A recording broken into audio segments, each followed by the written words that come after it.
Last week it was different. Well, What, that's because Jim was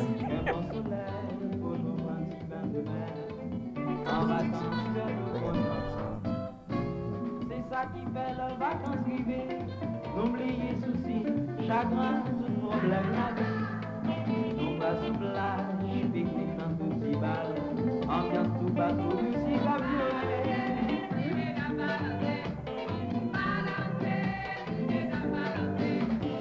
Gagne le bon soleil, on voit l'en promenade. Ah oui, c'est vacances, que nous contents.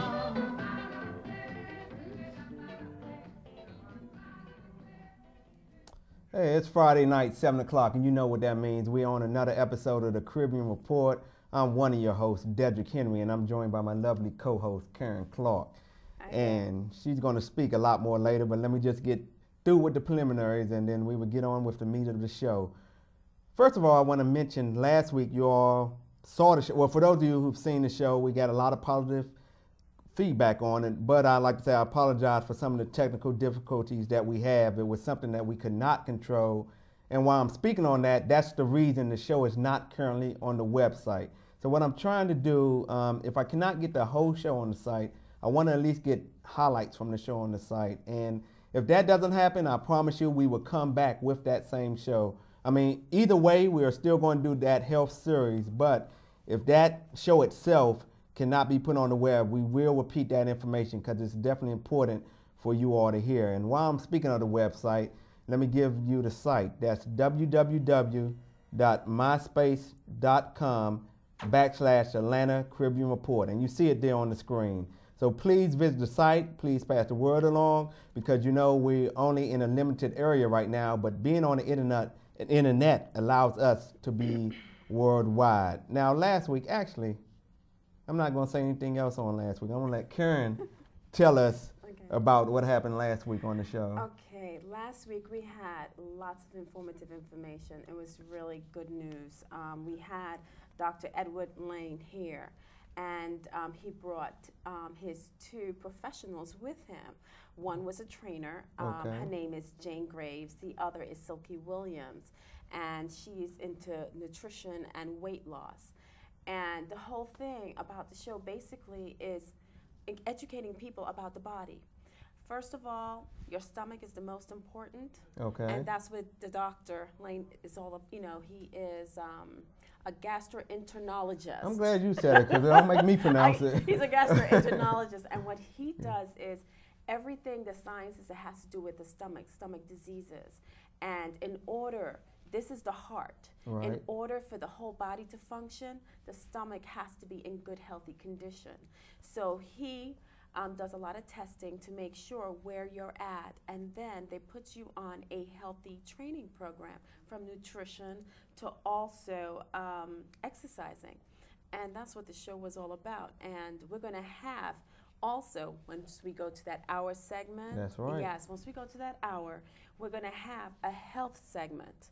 And we would like to have him give us information on preventative health medicine. Okay, and he will. It's already set. He definitely will. That was, you know, last week. That's what we did, and it was fantastic. And hopefully, I will get on that program. And while you mentioned about the hour, let me just give our viewers an update of what's going on. Next week, which is the 14th, will be the last show for this season. We will be off for a month, and in the week of January the 14th, we will be on for a full hour. We're going to start at 7 o'clock, but we're going to go all the way till 8 o'clock. So we have a lot of things lined up. You know, you all have been watching this show, and we always run out of time. So now you got a whole extra 30 minutes. An hour is probably still not going to be enough, to tell you the truth. For all that we have planned. You think so? Should I? Well, you all just going to have to stay tuned. I'm not even going to tell you what everything we have planned, but. Yes, we're going to have a lot planned. It'll be more information. What we're going to know, we're going to tell them. We want to tell them? We want to tell them? Yeah, okay, why okay. not? Let's tell them. Tell them that once a month, we're going to do a segment on, let's say, Montserrat. Exactly. Okay, we're going to leave Trinidad for last. And we're going to go to Anguilla. We're going to talk about different islands because we have about 35 different islands. correct. to talk about. And we have Say that again. many islands. We have 35 Caribbean islands. And there's we not have just many one island. That's why I said say it again. I didn't mean to interrupt you, but there's not just one island. And we have miniature islands by the bigger islands. Correct. You know, so even though it looks like a dot on the map, map, not mat. Even though well, you can have a mat on as a placemat. I have a Caribbean word. Well, I do have a placemat that says Trinidad and Tobago. Yeah, so but anyway, that's what you were thinking of. Yes, but anyway, as I'm saying, what we're going to do is have little history lessons, and actually almost like we're going to be like almost like a tourist board, and let people know the history, the culture of different places, because even though you may be from Montserrat, I'm from Trinidad, and a lot of different people from Haiti, Jamaica, okay, Barbuda, is it? That's with Antigua, right? Yes, we all have different special uniqueness about us, and that's what we would like to bring across to our audience. Right, so we have a whole lot of information. I mean, I'm hesitating because it really is. I mean, people visit a couple islands, they be like, but it's not like the other island. I heard people say that, and I mean, in a lot of ways it is, but in a lot of ways there are differences, and that's what a lot of times people don't realize. And this is not actually the topic of the day, but we're led into this for some reason. And one point I just wanted to make is another thing you have a lot of independent islands now, and you have a lot of islands that are still under different country rules. There are Dutch islands, there are U.S. islands, there are islands from the UK. There are, I'm sure I'm leaving something out. And the other funny thing about it is how the islands have changed hands over the course of their lifetime. Like you look at St. Thomas, it was originally owned by the Danish. Then now it's under U.S. rule. You look at St. Martin, they're on the same island, but one side is Dutch side and one side is the French side. And you know what? I saw a little intro on that, and that island is also beautiful. Oh, it is, and I haven't been there. It's also beautiful. And you know what? With the Caribbean Report, and as we're growing, we're probably going to go there. Oh, definitely, of course. Definitely. Because how else are we going to bring it to the viewers? I know. Do it live. Do it live.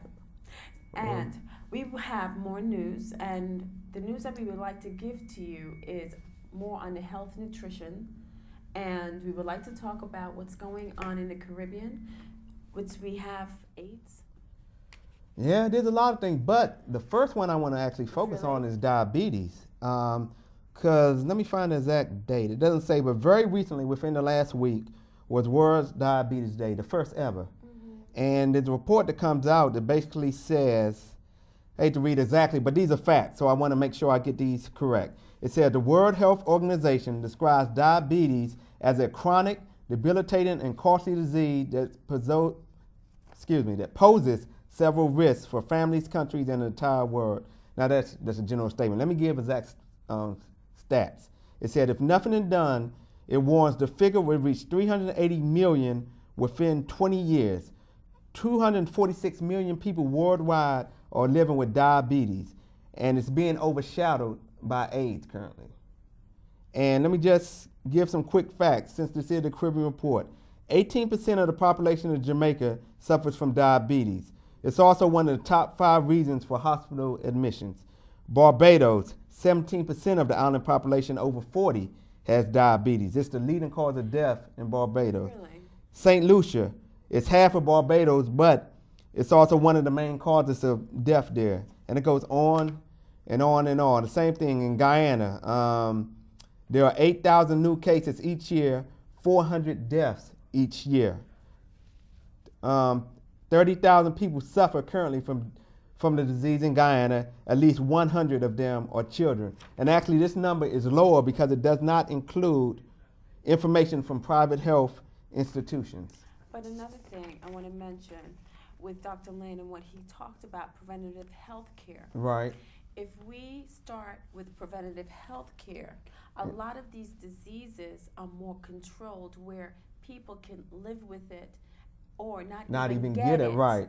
Okay, so proper nutrition, okay, is the most important thing. Right. And if you can just not eat all that fast food, and I bet you probably most of those people. Oh, go ahead. I'm sorry. did they say anything about what led up to those diseases? If it was obesity, because we have that's what I always hear. Health risk these days is obesity. Right, and I remember, I don't see it offhand, but I know that is a major cause. And actually, I don't know, you all probably can't see this picture, but if I can describe it, let me put it this way. It's a picture basically showing that obesity is the cause without putting the words under it. It's caused by obesity. And so the link is, okay, preventive health care. Right, and something I wanted to say, I just want to mention CARICOM's action.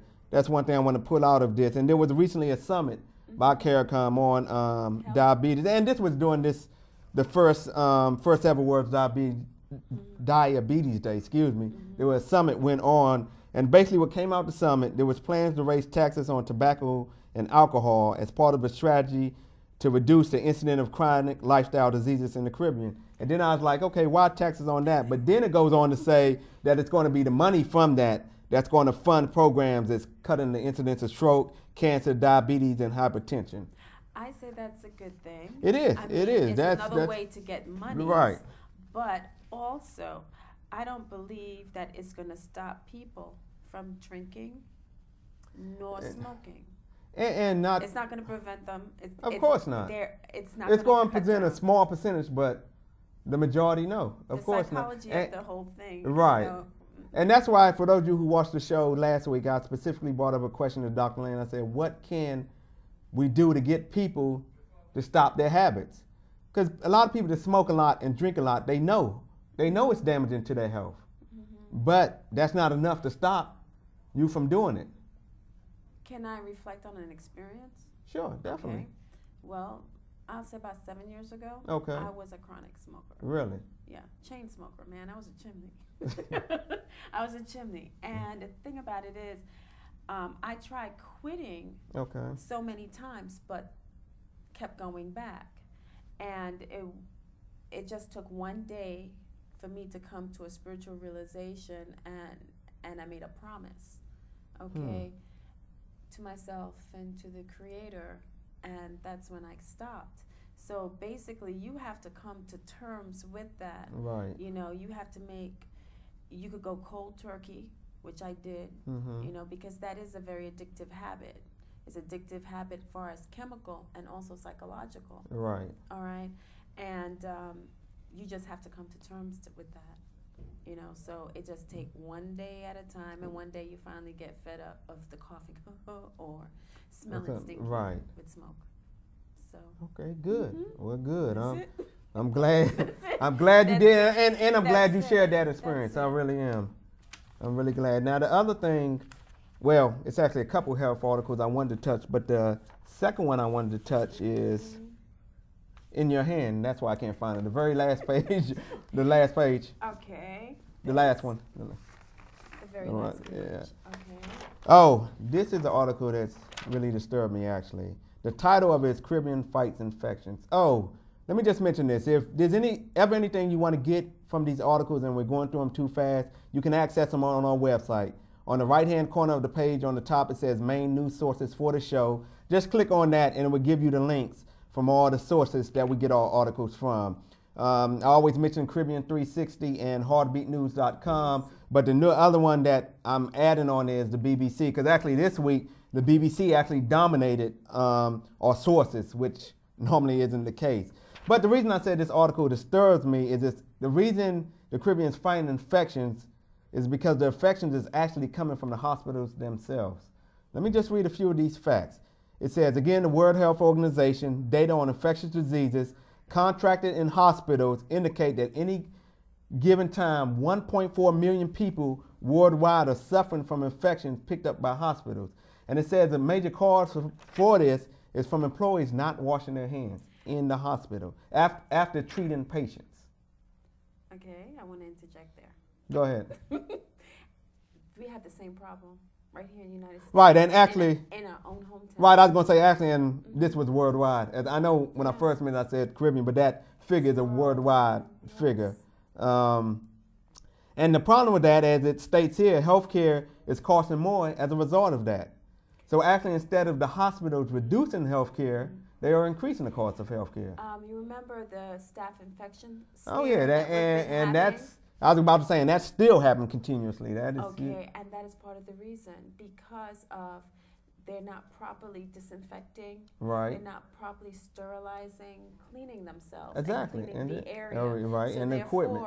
Let's say if I come in for comment, let's say I just have a little stomach virus, and someone before me had a staph infection. Right, okay? and it's coming right to you. And they did not clean up properly, which has been happening. More likelihood, I might end up getting it. Okay, right. And with that, the hospital is liable. Oh, definitely. You know, and it's hard sometimes. Sometimes it's even hard to prove. That's why I was going to say it's hard to track. Especially with a figure like this, it is extremely hard to track that it came from there. I mean, and it's just sad. How long does it take to wash your hands? And you're talking about in a medical profession or to clean the equipment. I mean, it's just sad. Well, there's a certain technique, a certain way. I remember looking at the TV program, and it was showing you how you should wash your hands, right. because they were talking about infections, right, and about the same article. And it's where you wash it like this, and then you wash in between, and the process takes about at least 3 to 4 minutes of washing properly. I was going to say, and you know the hospital's workers know that. If anybody, they know the procedure. Well, probably they need a new crash course. Well, that's just, it's really sad. Now the next one, this is a very controversial article. I don't know if you heard about this, but Michael, I'm probably pronouncing his last name wrong, but Warby, he's an assistant professor of evolutionary biology at the University of Arizona in Tucson. He released a report in October that called Haiti the stepping stones of AIDS. And he said as it made its way from Africa to becoming a global Scrooge. Basically said there was someone from Haiti in, I believe, 1969. Yeah, here it is, in 1969. He said the deadly virus came on the U.S. shores in about 1969, more than a decade before the full-blown U.S. AIDS crisis of the 80s, and may have been carried there by a single Haitian immigrant, according to the study. So how in the world he came up with that, I have no idea. And probably you might need to do some follow-up research on that, because I've heard so many different theories. Oh, there's a million stories on that. Yeah, and how it started. Yeah, and this just sounds. I guess he just wants to be known. There's a lot of people doing that. I guess he just doing wants things to be known, to do known, because I really don't think this is accurate. This is accurate, but there's a lot of different hypotheses. Oh yeah, it is, and his is one of many. Unfortunately. So, now, another thing that's real interesting that we both saw in the news on BBC, talking about bribes. Really? Have anybody bribed you lately? Not late. Well, it depends how long ago it was lately. No, I'm just Yeah. Well, what did it say? Well, what did it say? It talked about bribes being forced upon people. And it gave the ratings of different countries, and it seemed like in Asia, between the police and the people, there's a lot of bribery going on. Really? And the way that these crooked cops or crooked people, politicians, are surviving, too, is through bribery. Through bribery. And like you said, we both saw, and if I remember correctly, they are the number one, guess you could say, field or area in bribery. Politicians, police, was medical there, or were they second or something, I believe? They said, let's see, Cameroon is 79%. Who pays the most bribes? Nigeria is 40%, Philippines is 32%, Pakistan is 44%. Senegal is 38%, Romania is 33%. Then it has who pays the fewest bribes. Japan, 1%. I like you, Japan. Sweden, 1%. Switzerland, 1%. France, 1%. South Korea, 1%. Canada, 1%. Did not say anything about United States. They probably didn't report the data. They probably didn't report the data, but there's some bribery going around. Yeah, that's why I said they probably didn't report the data. But we don't know, basically, the mean number. Yeah, based on this study. But as far as the fields, I think it's underlined there. It says The most likely were the police and judiciary. And I remember it mentioned something about medical also. It said actually religious bodies and non-government organizations were the least, but it actually worsened since the last survey. Oh, but the group of people that it's affecting the most is the poor. Is the poor. Right. I mean, as far as the direction it's going to, is the poor, which is crazy. I mean, you have less money, but you got to pay more to get things done. And like it mentioned, and the medical services was one of the main things that it mentioned, that if the poor wants any type of medical service, more than likely they're going to have to pay some sort of bribe to it. Yes. It seems like the poor always get shafted, right? Yeah, in all cases. In all cases, the most taxed. Most taxed, and you look at service of health. I know we mentioned health and bribes, but also in the quality of health. Very true. And education. True. I mean, we can go on and on and on. I mean, whatever topic you can think of is more than likely going to hit the poor harder than it does the rich. Mm-hmm. Even in places that's supposed to be quote unquote equal, or supposed to have service quote unquote equal. Mm-hmm. I mean, just look at the roads here in Atlanta.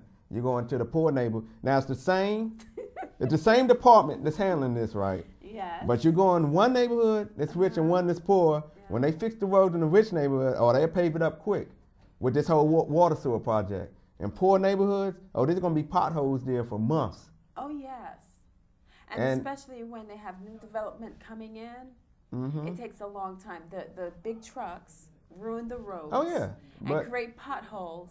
And when they leave, it seems like the roads doesn't get fixed. Right, but in a richer neighborhood, they are fixed fast, though. Very fast. Oh, well, definitely. I mean, you'll go by the next day and you're wondering, did they work on this? Well, weren't they just digging in this? It's a brand new road, but I guess that's the way it goes. But one of the things I'll take that back. It's not just the way it goes. And we're going to keep on talking about stuff on this show and talking out about things like that mm-hmm. on this show, because it's not right. It's not, like I said, especially when it's the same services, the same group of taxes being paid to that service. It's no way it should be different services. True. I agree. Well, let me try to get on a happier subject. Happier subject. Now, I know in the past, on a lot of shows in the past, we talked a lot on doing investment in the Caribbean. Correct. A new study has come out, or article has just came out called Investment Interest in the Caribbean is Rising Greatly. I added the word greatly, but it is rising greatly. Because Caribbean Report keps saying it. Yeah, and we're not making money for it. And let me just read these facts real quick. It says, for the most part, let me read the caption first. It says, one of the most striking developments over the last 18 months or so has been a rise of investment interest in the Caribbean region. It says for the most part it's been focused on hotels, condos, real estate, and golf courses, but there's been a dearth of information for private health care mm-hmm. Through the establishment of specialist financial services activities, the port development, and sea transport. I mean, you have places like Dubai, the Far East, South Africa, India, Brazil, and China, as well as Europe and North America, all are looking at investments or putting investments in the Caribbean now. Oh, yes. And it's being driven by two factors. Let me just say this real quick and we'll go into it. Okay. It says it's a reflection of globalization and a global economic integration, mm-hmm. Which is part of the whole digital connectivity and so forth, which didn't exist before. Mm-hmm. And the second one is, you know what, I just lost it that quick. But one point I did want to bring out important on that is that one of the things they mentioned is, of course, the weakening of the U.S. dollar.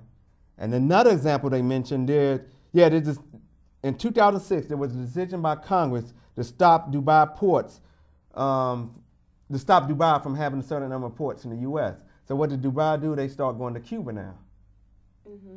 But you know what? It's really interesting that you said that, the weakening of the U.S. dollar. I was looking at a program, I believe it was Good Morning America. Okay. I'm allowed to say that? Okay. Oh, yeah, you can say that. They talk about us. Okay, I heard them say this morning about the Caribbean Report. Okay. All right. And what they were talking, they did a special on Mexico. Okay. And how beautiful and cultural Mexico is. And what the president, what he was talking about basically no, the richest man, was the richest man, excuse me, in Mexico. Okay. He's going to do investments outside of the United States because right now, the way the economy is here, all right, and the dollar value, the dollar is not strong.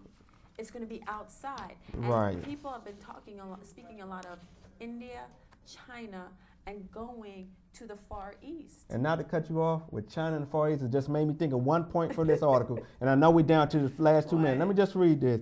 It says by, shoot.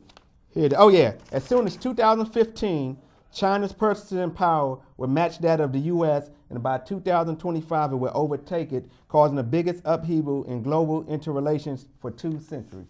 So speaking on that, we're about to get passed over. Now we're down to our last 2 minutes, so I'm going to let you finish off with any thoughts or summaries that you wanted to bring up. Okay, my thought is spiritually and health-wise, preventative health care. If we go into preventative health care and our bodies and minds and spirit is healthy, we can be successful in whatever that we need to do. That's a good point. Remember, you got to be proactive and not be reactive. It's a lot easier to be proactive than have to fight something at the end. But I thank you all for joining us. Again, we'll be on 7 o'clock next week, December the 14th. That will be our last live show for this season. And then we will be back on the week of January the 14th. I can't remember what that Friday is. But we will be back that week for a full hour. And we have a lot of exciting things, as we mentioned before, lined up, from health to sports to politics to entertainment to music. To music. I had to say it twice because you said it. I mean, 2 more times because you said it 3 times. I mean, we just have a lot of information to cover, and hopefully to even show you highlights, video highlights during the show. I mean, I know we have it on the web now, but we'd like to do that during the show. And Dedrick is going to show us some moves because he's a fantastic dancer. Oh, I am? Okay. Yeah. We will. Hopefully we can even get in a bigger studio and we can have some. Too. We're going to do some. Yeah, and we can actually have a performance on here. Definitely. Hopefully we have a live performance on here. But from Caribbean gospel singing, we have some people that we know who are Caribbean gospel singers who won awards. Right. Yeah. Because every year, I was going to say, every year here in Clayton County, they have, is it awards or just a performance? They have a performance. Okay. But they do have the awards every year. Matter of fact, doesn't Barbados have a jazz festival coming up soon? They do. It's a gospel fest. No, they have a jazz. I think the gospel's in October, November. Don't quote me on that, but I know it's later year. But the jazz is now. The jazz is about to come up now. Yeah. So that's the other thing. So we have to talk to our producer about that because we want to fly down and go to the jazz festival. Okay, thank you for watching again. I know we're out of time, and we'll see you next week. Don't forget, go to the website, myspace.com/Atlanta Caribbean Report. Thank you for watching.